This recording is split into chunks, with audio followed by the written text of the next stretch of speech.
For the first time ever, a commercial AI, a technology you and I use every day, was just used by the Pentagon to target a world leader. No, this isn't a movie plot. This is the new reality. This is AI's shadow war, and it has already begun. You know, when you see a quote like this, it's not just another headline. It is confirmation of a massive shift happening right under our noses. Think about it. The same kind of AI that helps you write an email or create a funny image is now at the absolute heart of high-stakes military operations. And that should make all of us ask a critical question. So, how on earth did we get here? How did a technology that started out in the public, for us, cross over into the classified world of warfare? That's the secret story we're going to unpack. We are about to pull back the curtain on how consumer AI was quietly transformed into a powerful tool for national security. So while we've all been debating AI art and messing around with chatbots, a completely different story has been unfolding in the shadows. It turns out AI has already been deployed in major military campaigns far, far away from public view. And this isn't just speculation. The evidence is concrete. AI was used in the operation to try and capture Venezuelan President Maduro. It was a core component in managing the battlefield during a tense conflict involving Israel, Iran, and the United States. And the names involved? Well, they're very telling. You have Anthropic, an AI company known for its intense focus on safety, and then you have Palantir, the controversial data firm which actually integrated that AI into its military Maven smart system. Okay, so here is the most crucial point to understand. You're probably thinking, wait a minute, the AI I use struggles with simple facts. How could that be used for military targeting? And that's a fair question. It's because we have to separate myth from reality. The AI the public uses and the AI the military uses are two completely different things. They aren't even in the same league. Let's really break this down. Public AI, like ChatGPT, is a generalist. It's trained on the open internet, and it runs on shared hardware, splitting its brain power across millions of us at once. But the military AI? Oh no, that's a custom-built specialist. It's fed a constant diet of classified intelligence from over 179 different sources. We're talking satellite images, signals intelligence, human reports. And most importantly, it runs on dedicated hardware. An entire data center can be focused on processing just a single request. And this is not a small difference. We are talking about 5 to 6 orders of magnitude more performance. That means it could be anywhere from 100,000 to 1,000,000 times more powerful for a single military task. It's a staggering gap in capability. It's the difference between a go-kart and a fighter jet. Now, a major concern with any powerful AI, especially when used for war, is the black box problem. Basically, we often have no idea how it reaches its conclusions, and that's terrifying. But here's the fascinating twist.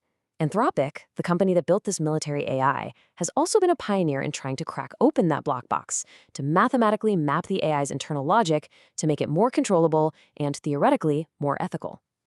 But that very focus on ethics would soon put the company on a collision course with its most powerful client. An initial partnership spiraled into a high-stakes standoff between a single tech company and the Pentagon itself, drawing a line in the sand over the entire future of artificial intelligence. And this escalated incredibly fast. In July 2025, Anthropic signs a massive deal with the Pentagon, but just months later, the relationship sours. The Pentagon demands unrestricted use of the AI for all lawful purposes. The tension just boils over until February 24th, when the government issues a stark ultimatum. 2 days later, Anthropic's CEO goes public and refuses. So what did all lawful purposes actually mean? Well, the implications were vast. The Pentagon wanted the right to use the AI for anything legally permissible, and under existing law, that could include the mass surveillance of U.S. citizens using data that's legally bought and sold every day. It also opened the door to using the AI for autonomous weapon control. Anthropic pushed back hard. They had 2 non-negotiable red lines. First, a contractual ban on using their AI for mass surveillance of Americans, and second, a ban on fully autonomous weapons making kill decisions without a human actively involved. This was the ethical deadlock. Neither side was willing to budge. And this is where the story takes a dramatic turn, because as Anthropic stood on principle, its biggest rival saw a golden opportunity. And the decision they made would trigger a massive public and internal backlash, changing how the world saw them forever. So, Anthropic CEO Dario Amodei makes his stand, stating publicly, "We cannot in good conscience acquiesce." And then, just hours later, in a move that absolutely shocked the tech world, OpenAI's CEO Sam Altman announced that his company would step in and take the very deal Anthropic had just rejected. For many, this move was the final nail in the coffin of OpenAI's original identity. I mean, it began as a nonprofit dedicated to safely developing AI for all of humanity. Then it became a for-profit company. Then it quietly removed the word safety from its mission statement. And now it was partnering with the military on terms its main competitor had just called unethical. The backlash was immediate and immense. The Quit GPT movement just exploded online. A single protest post racked up over 36 million views. Organizers tracked more than 2.5 million actions, everything from canceled subscriptions to social media boycotts. And it wasn't just the public. More than 450 employees from inside OpenAI and Google signed an open letter condemning the decision. So, why does a corporate dispute over a military contract matter to you?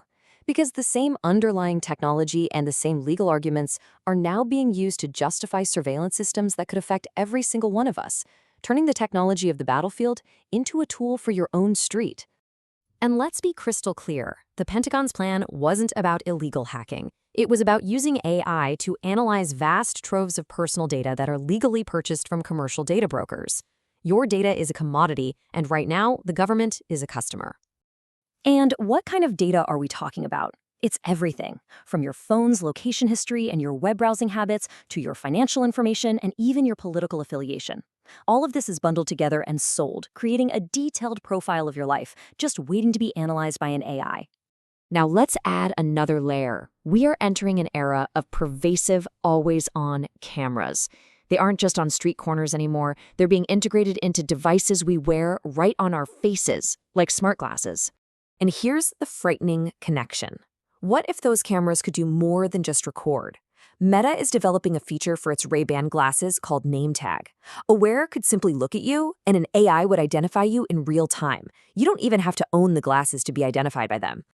When we put all these pieces together, we start to see the stakes very clearly. The technologies being perfected for the battlefield are rapidly merging with the surveillance systems of our daily lives, and this is shaping the very nature of our future under AI. So what are the lessons here?